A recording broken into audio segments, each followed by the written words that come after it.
સૌથી પહેલા દોસ્તો આપણે વાત કરીએ તો વરસાદ અંગે અંબાલાલ પટેલે કરી મોટી આગાહી। કાળઝાળ ગરમી વચ્ચે લોકો વરસાદની રાહ જોઈ રહ્યા છે, ત્યારે રેકોર્ડ બ્રેક ગરમી પડ્યા બાદ ગરમીનો પારો ગગડ્યો હતો।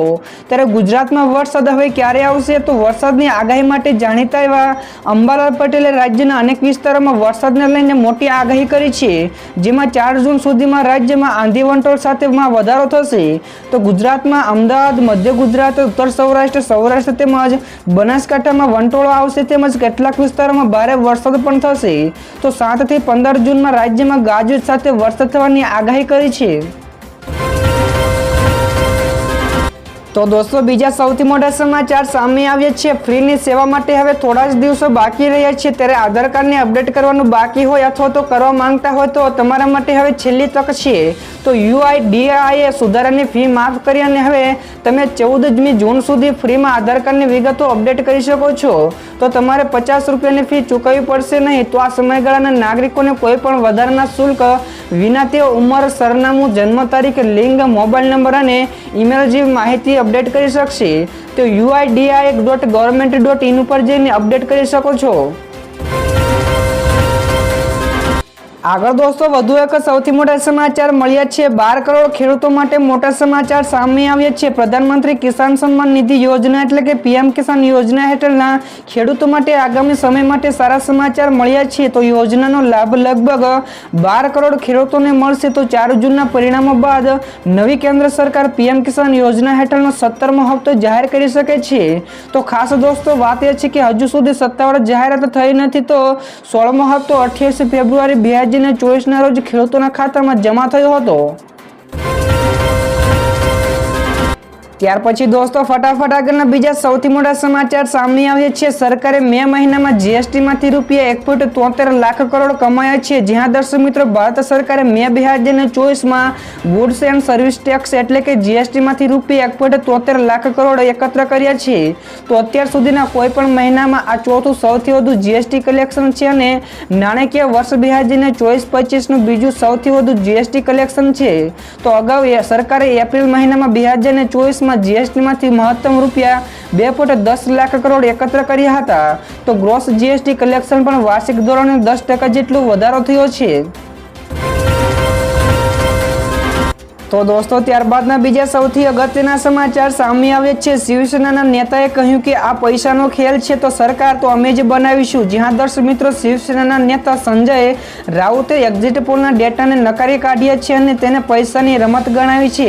આ સિવાય તેમણે કહ્યું કે આ એક્ઝિટ પોલ, ઓપિનિયન પોલ અને કોર્પોરેટર ખેલ છે। તો પૈસા ફેંકો અને શો જુઓ, તો તમે ગમે તેવા આંકડાની ગણતરી કરી શકો છો। તો આજે આપણે સત્તામાં હોઈશું તો આપણી પાસે પૈસા હશે, તો તેથી આપણે આપણી ઈચ્છા મુજબના આંકડાઓ પણ કાઢી શકીએ છીએ। તો આ સિવાય રાઉતે કહ્યું કે ઇન્ડિયા ગઠબંધનના 295 થી લઈને 310 જેટલી બેઠકો જીતીને સરકાર બનાવવા જઈ રહ્યું છે। તો દોસ્તો ત્યારબાદના બીજા સૌથી મહત્વપૂર્ણ સમાચાર મળ્યા છે। ભારતમાં એક મતની કિંમત રૂપિયા 1400 છે। તો 2024ની લોકસભાની ચૂંટણીએ અમેરિકાને ખર્ચના મામલામાં પાછળ છોડી દીધું છે। તો સેન્ટર ફોર મીડિયા સ્ટડીઝ અનુસાર ભારતમાં એક વોટની કિંમત રૂપિયા 1400 સુધી પહોંચી ગઈ છે। તો ચૂંટણીમાં લગભગ રૂપિયા 1 લાખ કરોડનો ખર્ચ કરાયો છે, જ્યારે 2019માં 55,000 થી લઈને 60,000 કરોડનો ખર્ચ થયો હતો। તો અત્યારે ચૂંટણીમાં કુલ અંદાજિત ખર્ચ રૂપિયા 1.35 લાખ કરોડ સુધી પહોંચી ગયો છે। તો દોસ્તો ખાસ વાત એ છે કે 2020માં અમેરિકામાં યોજાયેલી ચૂંટણીમાં 1.2 લાખ કરોડનો ચૂંટણી ખર્ચ કરવામાં આવ્યો હતો। આગળ દોસ્તો વધુ એક સૌથી મહત્વપૂર્ણ સમાચાર મળ્યા છે। 6 રાજ્યોમાં ભારે વરસાદનું ઓરેન્જ એલર્ટ જાહેર કરાયું। તો દેશના ઘણા ભાગોમાં અંગ દજાડે તેવી ગરમી પડી રહી છે। તો પંજાબ, હરિયાણા, દિલ્હી, રાજસ્થાન, ઉત્તરાખંડ, યુપી, મધ્યપ્રદેશ, છત્તીસગઢ, બિહાર અને ઓડિશામાં હીટવેવ યથાવત છે। તો IMD દ્વારા આજે પણ અરુણાચલ પ્રદેશ, આસામ, સિક્કિમ, મેઘાલય, પશ્ચિમ બંગાળ અને કેરળમાં ભારેથી અતિભારે વરસાદનું ઓરેન્જ એલર્ટ જાહેર કરવામાં આવ્યું છે। તો આ સિવાય બિહાર, ઓડિશા, ઝારખંડ, છત્તીસગઢ અને ગોવામાં 6 જૂન સુધી અને મહારાષ્ટ્રમાં 5 જૂન સુધી વરસાદની શક્યતા દર્શાવી છે। તો દોસ્તો ત્યારબાદના બીજા સૌથી અગત્યના સમાચાર સામે આવ્યા છે. યુપીઆઈ ટ્રાન્ઝેક્શનનો નવો રેકોર્ડ બનાવ્યો. જ્યાં દર્શક મિત્રો national payment corporation of India એટલે કે એનપીસીઆઈએ ગઈકાલે યુપીઆઈ ટ્રાન્ઝેક્શનના ડેટા જાહેર કર્યા હતા. તો દેશમાં યુપીઆઈ ટ્રાન્ઝેક્શનનો નવો રેકોર્ડ બન્યો છે. તો મે મહિનામાં દેશમાં કુલ 20.45 ટ્રિલિયન રૂપિયાના યુપીઆઈ વ્યવહારો થયા છે. તો મે મહિનામાં કુલ 14.04 અબજ યુપીઆઈ ટ્રાન્ઝેક્શનો પણ થયા છે, જેમાં કુલ 20.45 અબજ રૂપિયાના વ્યવહારો થયા છે. તો એપ્રિલ 2024માં 13.30 અબજ ટ્રાન્ઝેક્શનો વડે રૂપિયા 19.64 ટ્રિલિયન વ્યવહારો કરવામાં આવ્યા હતા. તો દોસ્તો ત્યારબાદના બીજા સૌથી મોટા સમાચાર સામે આવ્યા છે. 40 કરોડથી વધુની કરચોરી કરવામાં આવી છે. તો ગુજરાતમાં જીએસટીના દરોડા દોર યથાવત છે. તો અમદાવાદ, સુરત અને રાજકોટના આ દરોડા પાડવામાં આવ્યા છે, જેમાં 40 કરોડથી વધુની કરચોરી સામે આવી છે. તો દોસ્તો નોંધનીય છે કે અમદાવાદ, સુરત અને રાજકોટના મોટા ટર્નઓવર ધરાવતા તેવા સ્થળો પર દરોડા પાડવામાં આવ્યા છે, જેમાં આઈસ્ક્રીમ પાર્લર, જ્યુસ, ખાણીપીણીની 47 જેટલા ધંધાકીય સ્થળો પર સામેલ છે. તો અહીં જીએસટીના દરોડા પાડ્યા અને 40 કરોડથી વધુની કરચોરી પણ ઝડપાઈ છે.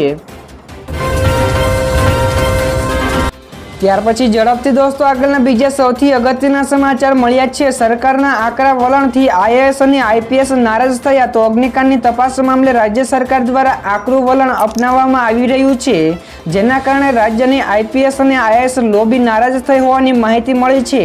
તો સૂત્રોના જણાવ્યા અનુસાર આ મામલે તેમણે રાજ્યના મુખ્ય સચિવ રાજકુમાર અને પોલીસ અધિકારી વડા વિકાસ સહાય સમક્ષ નારાજગી વ્યક્ત કરી છે.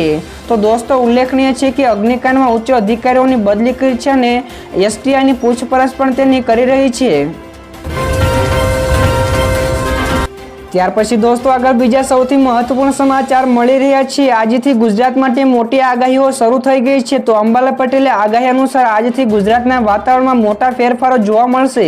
ત્યારે કચ્છ, ઉત્તર સૌરાષ્ટ્ર, મોરબીમાં આંધી વંટોળ વધુ રહી શકે છે, જ્યારે અમદાવાદમાં પણ તે જોવા મળી શકે છે. તો 6 જૂન સુધીમાં રાજ્યમાં રોહિણી નક્ષત્રનો વરસાદ પણ પડશે, જ્યારે 8 જૂને અરબ સાગરમાં હવાનું હળવું દબાણ થઈને ફેરફાર જોવા મળી શકે છે અને દરિયામાં કરંટ પણ જોવા મળશે, જ્યારે રાજ્યમાં પવન પણ ફૂંકાવાની આગાહી કરાઈ છે. તો 7 થી 14 જૂન સુધીમાં રાજ્યમાં ચોમાસું વિધિવત રીતે શરૂ થઈ જશે, જ્યારે 28 જૂન સુધીમાં રાજ્યમાં આંધી વંટોળ સાથે ભારે વરસાદ પણ આવી શકે છે. તો દોસ્તો ત્યારબાદના બીજા સૌથી મહત્વપૂર્ણ સમાચાર સામે આવ્યા છે. આ સરકારી કર્મચારીઓ માટે સારા સમાચાર. તો કેન્દ્ર સરકારે માર્ચમાં મોંઘવારી ભથ્થામાં 4% વધારો કર્યો હતો, જે પછી મોંઘવારી ભથ્થાનો દર વધીને 50% થઈ ગયો છે. તો હવે કેન્દ્રીય કર્મચારીઓને નિવૃત્તિ પછી પહેલા કરતાં વધુ પૈસા મળશે. તો નિવૃત્તિ અને ડેથ ગ્રેજ્યુટીની મહત્તમ મર્યાદા 25%નો વધારો કરાયો છે. જો હવે મર્યાદા રૂપિયા 20 લાખથી વધીને રૂપિયા 25